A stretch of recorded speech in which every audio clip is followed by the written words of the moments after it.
In this video, we're going to show you the process of creating text and then engraving that text into a 3D object.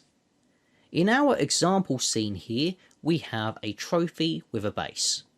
And if we just zoom into this base, you can see that we have a little plaque here.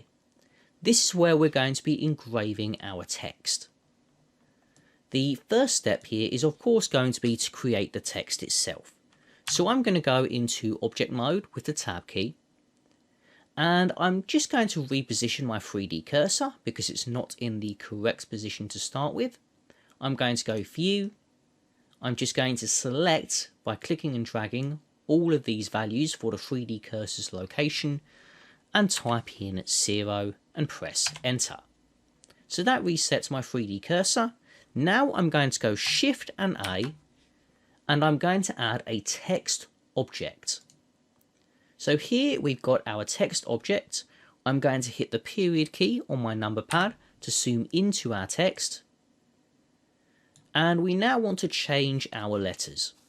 Changing the letters of your text object only requires that you hit the tab key to enter edit mode and then hit backspace to delete the letters.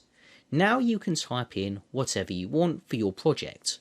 For me, I'm going to type in champions. Then I'm going to hit the tab key to come back to object mode. So I've got my text here. The next step is going to be to just line it up with where I want to position it. I'm going to hit R on my keyboard to enter rotation mode. Lock it to the x-axis, and then I'm going to use 90 as my value. Press enter, and then I'm going to repeat the process on the z-axis. So hit R, then Z, then 90, then enter. Next, I'm going to press 3 on my number pad because of the orientation of my trophy to take me into my right orthographic view. The view that you will require for this will depend on exactly how you've set up your main object. Rather than moving my text, I'm actually going to realign it based on the object's origin, which is already in the right place. To realign your text, go to the Properties panel with your text selected and click on the A icon. This will take you to the Object Data Properties. Where it says paragraph, you will be able to fix the alignment. So for the horizontal, I'm going to change this from left to center. You can see we already moved to the center of our object's origin. And then for vertical, we're going to change this to center as well. From here, we're just going to hit the S key to scale this until it's the right size for our object. That looks pretty good to me. But another thing that I want to do is change the font. The font is very basic here. To change your font, go to the font section in the same tab of the properties panel. And if we just open this up a bit, you will see we have fonts for regular, bold, italic, and bold and italic together. We're going to ignore these three and focus on regular. And to add a new font, you just have to click on this button here to open your fonts. You might not see this, however. What we need to do is we need to tell Blender to go to this specific file.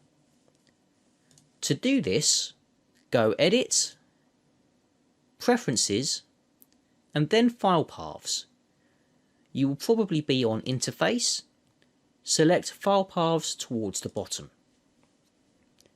The first option here will be to direct your fonts.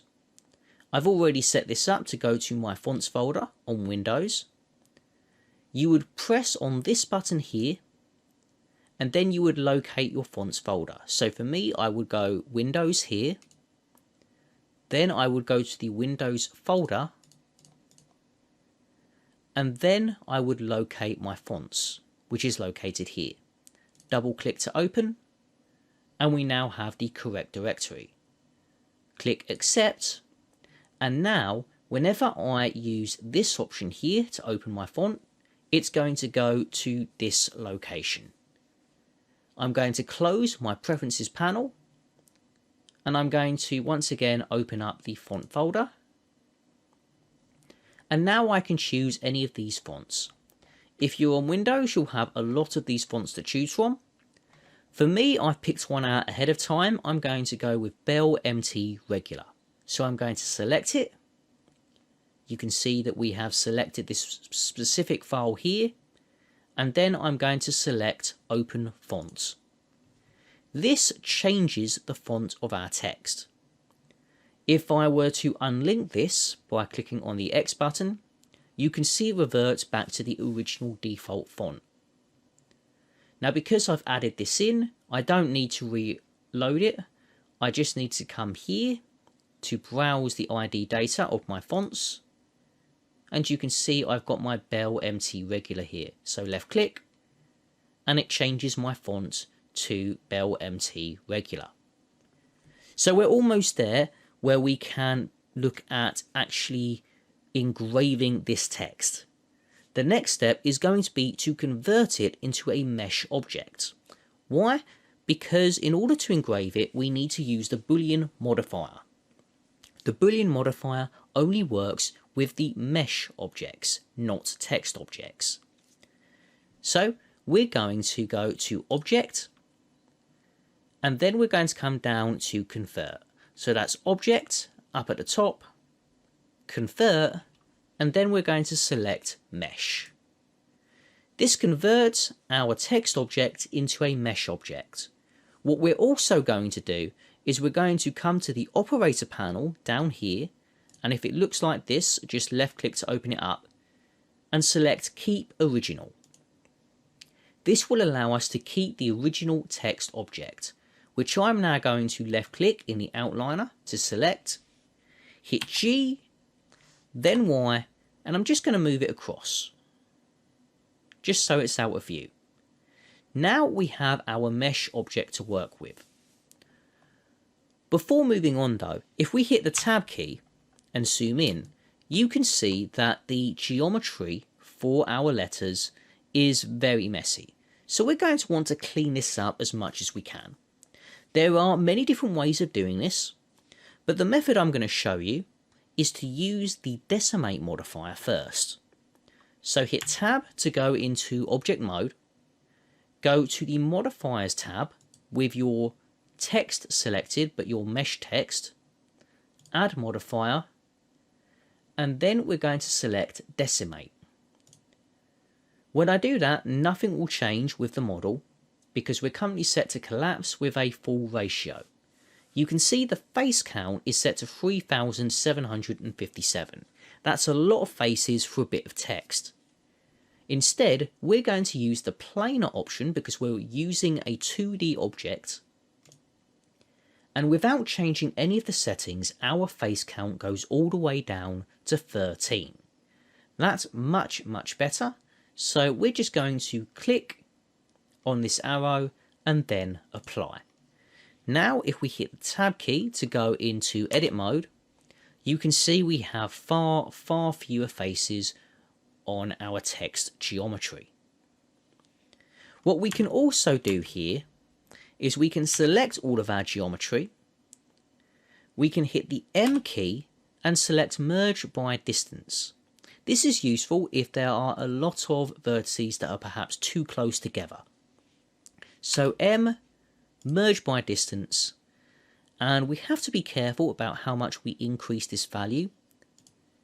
Even just by increasing it to 0.01, you can see that it has a slightly negative effect on the P. So let's go with 0.003 and press enter. That removes over 470 vertices around the edges of our letters, but it doesn't really change the appearance of our text, which is exactly what we're looking for. If you want, you can try and go as high as you can. As soon as I go 0.006, we can see that we get more issues with the P again. So I'm going to go 0.004, still the same, so it looks like 3 is the best value here. With the geometry reduced for our letters, we now need to add some thickness to it, because we can't use a 2D model for our booleans here.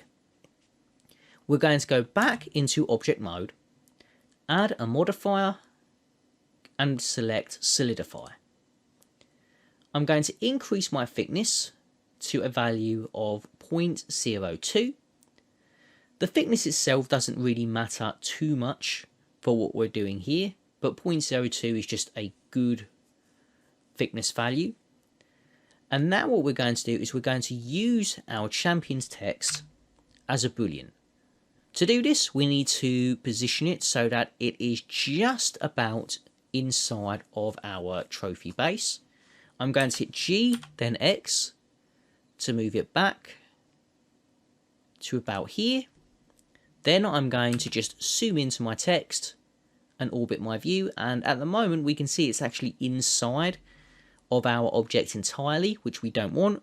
We're going to hit G, then X. Just move it forward until it just about begins to show out of our object. Left click. And that's a good enough position. Now we can use the boolean. Select the base or whatever objects you have in your project. Go to add modifier and select boolean. You'll have 3 options here: intersect, union, and difference. If we choose intersect and then we select our text mesh, only our text appears to have remained for our boolean. And this is because with the intersect option, the only geometry that remains is the geometry that overlaps between the 2 objects. This isn't what we want. If we go union, we are effectively combining the 2 objects together. So we use the mesh of the boolean and effectively add that to the mesh of the main model. This is actually a good method if you want this sort of effect. However, we want to cut into the model, not out. So we're going to go with difference. Now at the moment, it doesn't look like anything has changed. But if I was to hide my text by coming over to the outliner panel and clicking on the eye icon next to my text object, you would actually be able to see the effect that our boolean is having on our plaque. And actually, let's change our viewport shading. So currently we're in solid view, and if we go into material preview, you can see the engraving into our golden plaque.